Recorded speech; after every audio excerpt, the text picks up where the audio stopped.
Now that we understand the whole issue with MPGe, let us go around and see what each car has to offer.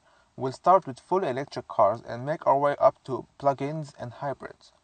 I would like to start with what's the best on the market, which is, as of today, the Tesla Model S. This car comes equipped as standard with a beautiful design. It doesn't look as aggressive as it did when the Model S first launched, but if you look carefully you can see that it looks like a Jaguar XF, especially the newer one. But the Jaguar of course looks way more meaner.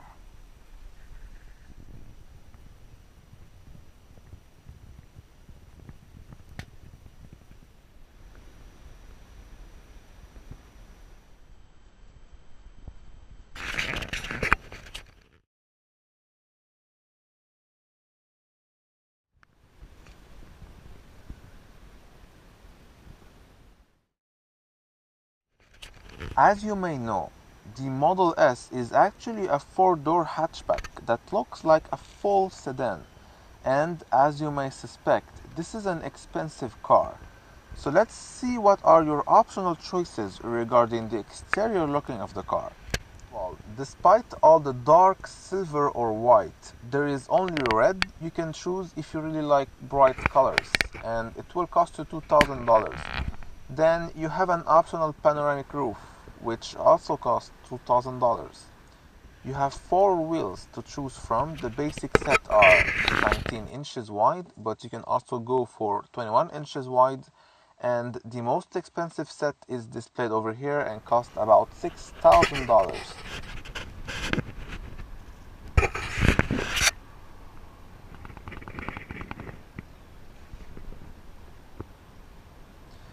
Finally, on the most expensive Model S variant, you can order a small carbon fiber spoiler which costs $1,300.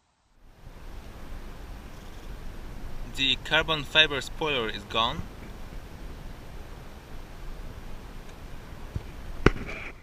Moving on to the engine and mechanical components. As of today, June 2016, there is 7 main variants of Model S. There is the 60, 60D, 75, 75D, 90D, P90D, P90DL. P means performance. They actually add some electric component which take better advantage of the massive battery on board. D stands for dual motors and is standard on both the Model S 90D and P90D. The Model S60 can either be ordered with or without the dual motor. Finally, the L stands for ludicrous, which is a performance upgrade and can only be ordered on the P90D. It's an $13,000 option. This car does not come with engine bays. You actually get a trunk in the back and one in the front, so there's not much ways to have a look at your electrical components. But you do have the choice between having one engine in the back or two engines, one in the back and one in the front. The drivetrain then depends on whether you have one or two engines. One engine means rear-wheel drive, and obviously two engines means four-wheel drive. There is no transmission in this car. All electric cars, for instance, do not need gears. They could use some gear, but they don't need those gears to run well. Mainly it's because there's enough torque throughout the whole range of RPM, and reverse can easily be done by switching phases, which for me and you means pressing on a switch. So Tesla runs on one speed, a fixed gear, and there's no manual available. The overall weight is around 2,176 kilograms. The P90D Ludicrous is capable of sprinting from 0 to 100 in about 3 seconds, and the basic Model S60 does it in 5.8 seconds. This car is on paper capable of an average that ranges between 338 km up to 473 km. The P90D gives you more power but less range, about 434 km, and the Model S75 gives you about 400. Those numbers I just gave you are highly variable, and the range you'll actually get with your Model S may vary.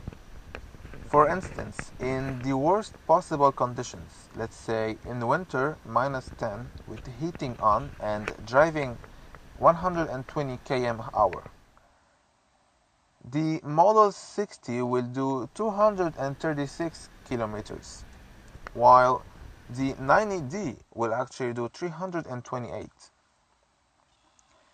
But in the best possible conditions, let's say summer 40 degrees C without the air conditioning and driving at about 70 km/h, the Model S60 will give you 540 km, while the 90D will give you 735 km. Now let's say it's summertime and it's starting to get very hot, so you need air conditioning. So you kind of see now how driving an electric car on a daily basis can start to be stressful, always having to think about whether you'll make it or not. Especially here in Canada, during the day in summer, temperature can get up to 40 degrees C, but at night might go as down as 10. It's so unstable, and therefore so is your maximum range. Charging an electric car is all about the setup you have in order to forward energy through your car. And of course you can plug it in your conventional wall, the same way you plug in your laptop. But unless you're driving once a week, this method of recharging your battery won't get you very far. So you basically need an in-home charging station. There is 3 ways you can recharge your Tesla. First, you can use the built-in single 48 amp charger. A full takes around 8.5 hours. Second choice is an $2,000 option. You can go for the 72 amp charger, and this charger will take about 4 hours to fully charge your battery. But you'll have to upgrade your in-home charging station, or you can use the Tesla Supercharger checkpoint, which give you 275 kilometers of range every 30 minutes. Your battery stores electricity in DC mode. The engine uses electricity in AC mode.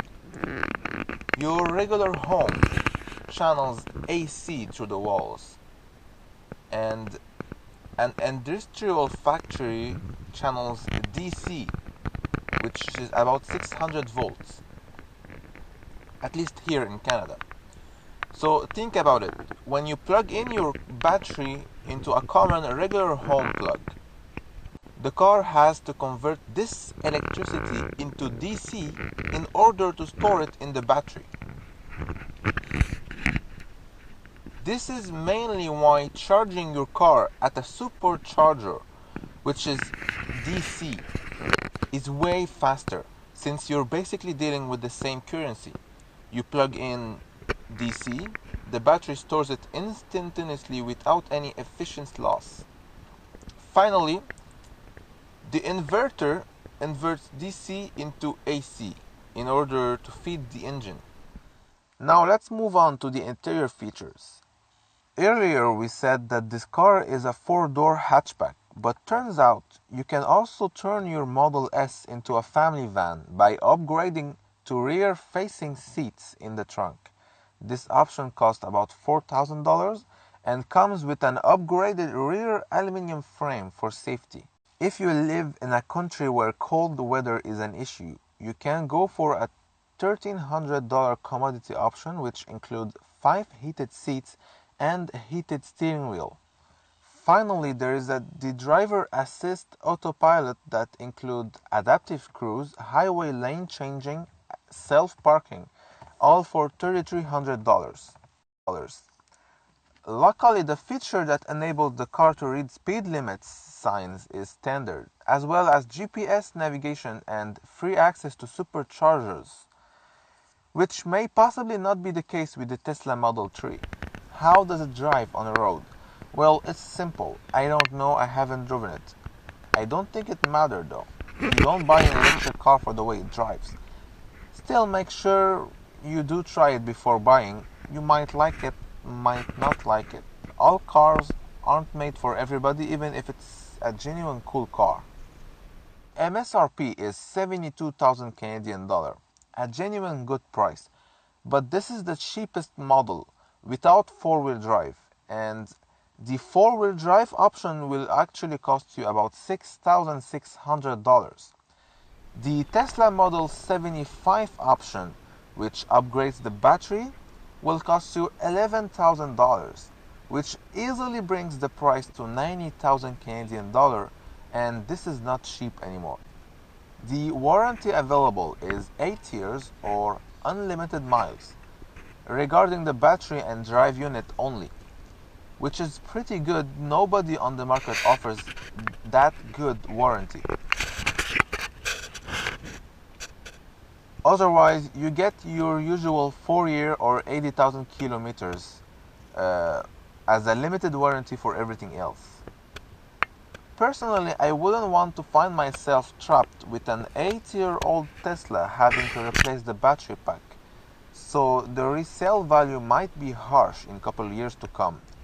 This one over here, the red Tesla P85D 2015, has about 8,000 kilometers and is being displayed for sale as a $40,000 Canadian. And if you recall, the P85D 2015 MSRP is around 130,000 Canadian dollar. So there is a big drop just because the car is, well, a bit crashed here and there. I'll thank you for watching and hope you enjoyed. Whether you're looking to buy or to be entertained by nice car footage, be sure to subscribe and scroll through my channel. There's much more stuff about cars. Take care and goodbye.